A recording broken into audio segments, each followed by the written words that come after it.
What's going on, everybody? Average Arcader here, and it's time for another sneak peek episode of Arkfall Mech Battles. Now, before we get started, I just want to thank once again the fine people over at Cyclone Studios for allowing me to play this early so that I can show you guys all this stuff. Now, last episode, I showed you guys how the mechs look and how missions work. Today, I'm going to be taking a look at the individual weapons and the individual abilities of each mech. Now, let's get started. Okay, first up, let me show you the individual weapons you can use no matter what mech you choose. You can choose 2 of these weapons per mission, and they are all good weapons, but I do have my favorites. Let's first start out with the laser shot. I use the laser shot no matter what type of playstyle I'm trying to do. I use the laser shot. In every single loadout, I put the laser shot in. Why? Because it's a consistent, damaging, fast reloading weapon. The laser shot is able to be used in both long and short range. It has a really short recharge time. And the damage may not be high damage, but it's consistent damage. And I'm going to tell you guys right now, for some of these missions, you're going to want a weapon that you can pretty much always use. And the laser is that. It has the lowest recharge time out of all the weapons and the most consistent damage. Next up is the Arkfire. The Arkfire is a short-range, high-impact explosive weapon. I feel like it kind of handles itself kind of like a shotgun.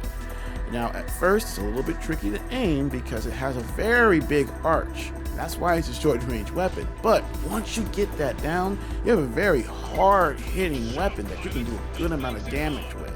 Now, you really want to make sure to get that timing down for its recharge because it's a little bit longer than other ones, probably because of how damaging of a weapon it is. They wanted to balance it out. But if you are swapping your weapons properly, you're not going to need to worry about that, and you're going to be able to do a good amount of damage close range. So if you're a close range person, the Arkfire is definitely the way to go. Next up is the Seeker. The Seeker is one of the best looking weapons in the game. It may fire a little slow, but it's worth it when you get to see the 3 blue energy balls that track their enemies. This is a short and long range weapon, I feel, because it can home on to just about any target, but it does tend to want to go up first. So if you're fighting a lot of flying targets, which some missions will have you do, this is definitely the weapon to have because it goes to them right away and does a lot of damage. Again, you really need to make sure you understand to time those reloads because this is another long reload one. Definitely not that long of a reload one, but when you mix the long firing time it takes with the reload, it can be. So making sure to time your shots properly is really important. Next up is the Gauss shot. Now, this one is definitely a long-range weapon. It fires a high-velocity energy beam, and this thing is very precise, and I love the sound that it makes when it fires. I use this a lot because I am someone who fights from afar. I like kind of taking my time and coming back in, allowing the enemy to get distracted and picking them off with precise damage. And this is exactly how the Gauss shot is used. The reload time is not too bad, and I think you can get off around 2 to 3 shots before it needs to be reloaded. Again, it's about precise, direct damage with this. And if you are a long-range shooter like me, you're going to definitely like the Gauss shot. Lastly, but certainly not least, is the cannon shot. Now, the cannon shot's kind of set up similar to the Gauss shot. It's a long to mid-range weapon, but it moves a little bit slower than the Gauss shot.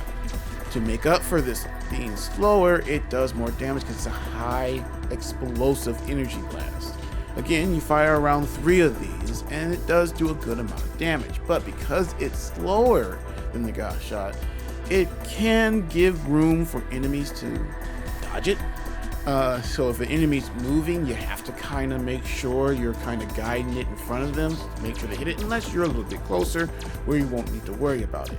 It's definitely another one I like to use a lot. Like I said, I switch between the gas shot and the cannon shot a lot because I'm kind of a more person that likes to stay towards the back and pick off enemies. So between the gas shot and the cannon shot, you should have your two long range weapons. Okay, so now that we've gone over the weapons that any mech can use, why don't we take a look at the special abilities of each mech to show you how unique they are. First up is the Trooper. The Trooper has a drone that it can release every time that special ability is recharged. And yes, you can have multiple drones out at once. You're not limited to just the one. As long as that other one's still alive, when you've reloaded your special ability, you can fire off another one and they will fight together. The drones are very useful if you're doing missions that have a bunch of flying drones and or enemies to fight, and if you want to take aggro off yourself. It's one of the best ways to do it. The drone doesn't fear, it will fight anything and everybody, allowing you to come in and pick them off when they're not paying attention. Next up is the Trapper. The Trapper has homing mines, and these things really come in handy, especially if per se you're a close range fighter. Your shields go down and you need to make a run for it. Well, these enemies will chase you down.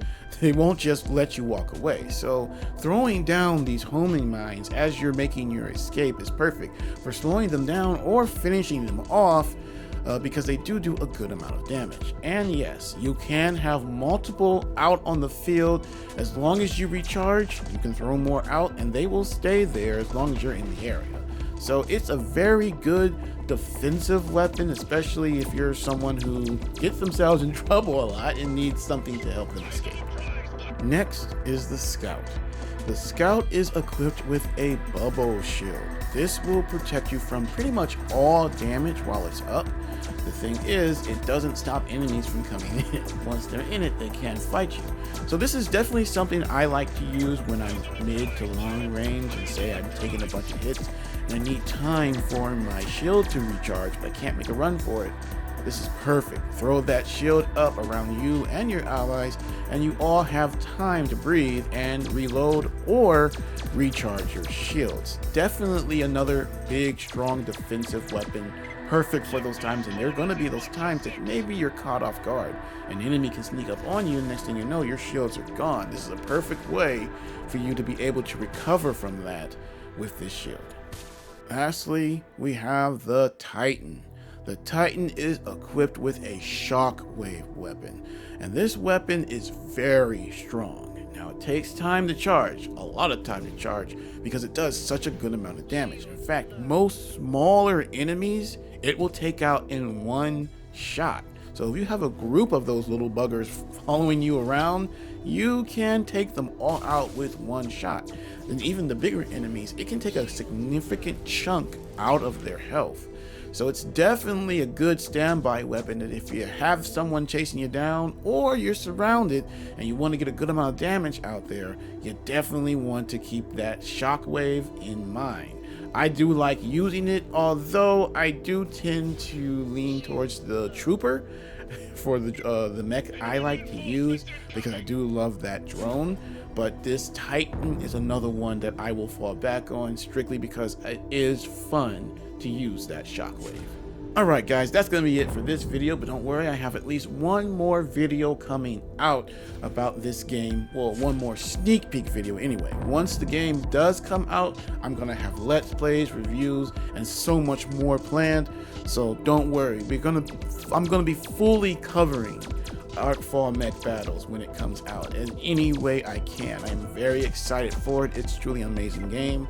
Again, I need to thank the awesome people over at Cyclone Studios for allowing me to play it early. Remember, it comes out April 19th, so make sure you guys are paying attention to the Minecraft marketplace so that you don't miss it. Alright guys, Average Arcader out.